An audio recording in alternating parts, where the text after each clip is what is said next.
Wildfire news in recent weeks. There were 3 smaller wildfires in northern Minnesota last week, now officially determined to be caused by lightning. Let's see, the Birch Bay fire near Ely is now 100% contained. U.S. Forest Service crews still working to suppress 2 other fires, Tiger Fire and Loon Fire, both pretty small, 5 acres or less, along the northern border of the state of Minnesota. But, you know, that's always an issue here, is that we have these fires. Sometimes they grow pretty large, sometimes they dramatically change the landscape in the forests of northern Minnesota. We've seen that in the BWCA. We've seen that across a lot of it. About a year ago, there were fires near Brimson, a couple of big ones. They're the first of 3 major fires that burned the area in May of last year. There was the let's see, the Camp Fire, you'll recall. We had the Jensen Creek Fire. What was the other one?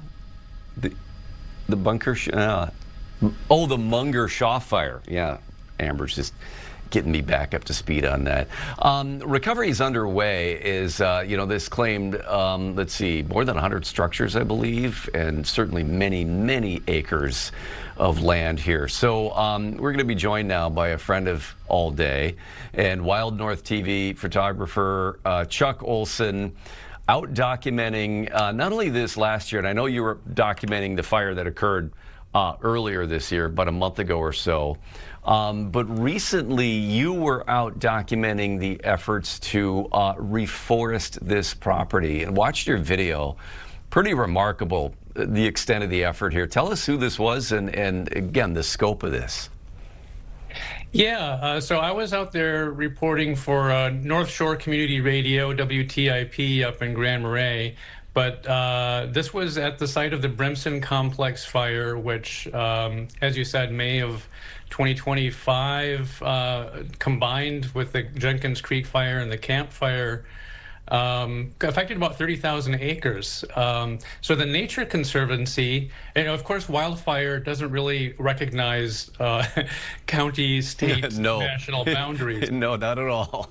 So it really requires a coordinated effort among multiple organizations. In this case, the Nature Conservancy, working with the Minnesota DNR, working with St. Louis County, private landowners, some national forest land as well.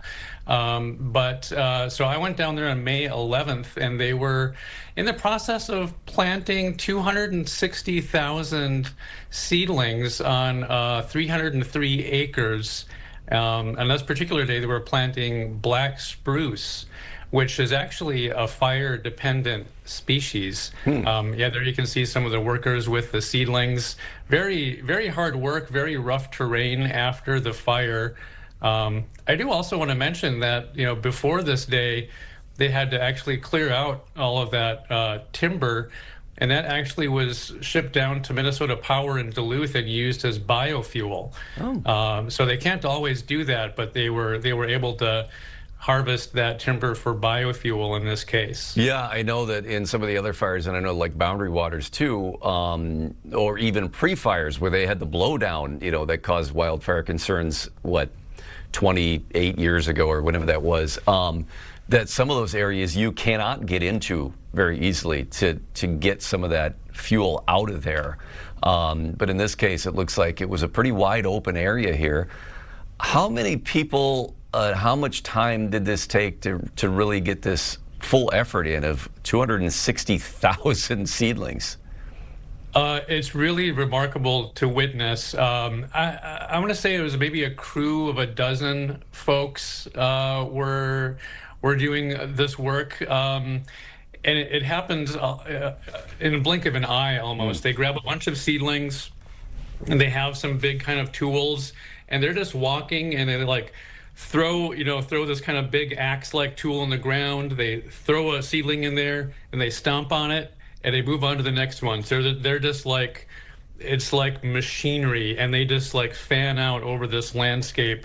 And I think they were, only on this site for a few days, and they were simultaneously working across other similar sites. The reason they're doing it at that particular time is they're trying to get these seedlings going before the leaf out on what remains of the forest canopy, because that would kind of prevent light from reaching these seedlings. So they're trying to get these seedlings going early so that they can, kind of have a fighting chance to reestablish the forest. You mentioned the black spruce, that's what you showed there, but you also said that within the burn scar, which is an interesting piece of terminology, that it really is a scar here. It's a burn scar. Pines and birch for species diversity. Yeah, so that diversity is really important. If you're ever out and you see a bunch of the same kind of tree, that kind of reflects an old thinking of just planting a bunch of the same kind of tree, but that actually makes the forest really vulnerable to all kinds of things. With warming climate and drought, these trees are subject to spruce budworm, pests like that. So having a diversity of trees really helps that forest be more resilient to all of the different challenges that the forest is facing.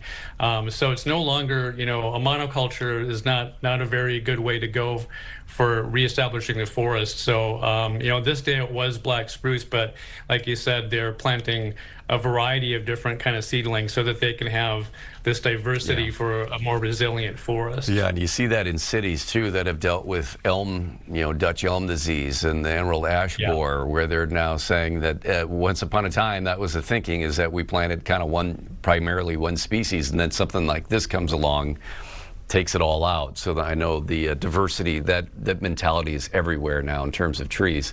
Pretty interesting to watch this process. We want to mention too briefly, before we run out of time, another story you're working on about is it the anniversary of the Superior Hiking Trail? Yeah, so the Superior Hiking Trail Association just celebrated the 40th anniversary of the Superior Hiking Trail this last weekend. I went up to the northern terminus on the Canadian border. This is a 300-mile trail. It goes from Duluth up to the Canadian border. If you've ever seen a beautiful overlook or waterfall on the North Shore, you probably were on part of the Superior Hiking Trail. And so I got lucky, and I ran into a father and daughter beginning their through hike of the trail at the northern terminus, and interviewed them. So that'll be on our WTIP social media channels this week, and it'll take them 3 or 4 weeks before they finish that long hike in Duluth. So whatever your favorite social media channel is, you can search on WTIP. We're the tip of the arrowhead. So Instagram, Facebook, TikTok, and YouTube is where you can watch this tree planting video, and also that Superior Hiking Trail video will be up tomorrow. Yeah, I mean, when you talk about that anniversary and what a great trail, and then again, when you ran into somebody hiking the length of it, that's a long time. That's a lot of miles and a lot of sleeping out under the stars, I guess, huh? Yeah, and you got to be prepared with water filters and how you're going to get your food, and likely being in mud and wetness, and the woman I interviewed said, why am I doing this? To do hard things. She likes the physical challenge, and she wanted to kind of bond with her dad. So a lot of people have, there's always a good reason why someone is on that trail doing that long hike. Yeah. All right. Well, we'll look for that. Chuck, appreciate you joining us again. And again, wherever you get your social media, Chuck is there. That's right. All right. Appreciate it. We'll check back with you again, hopefully a couple times this summer.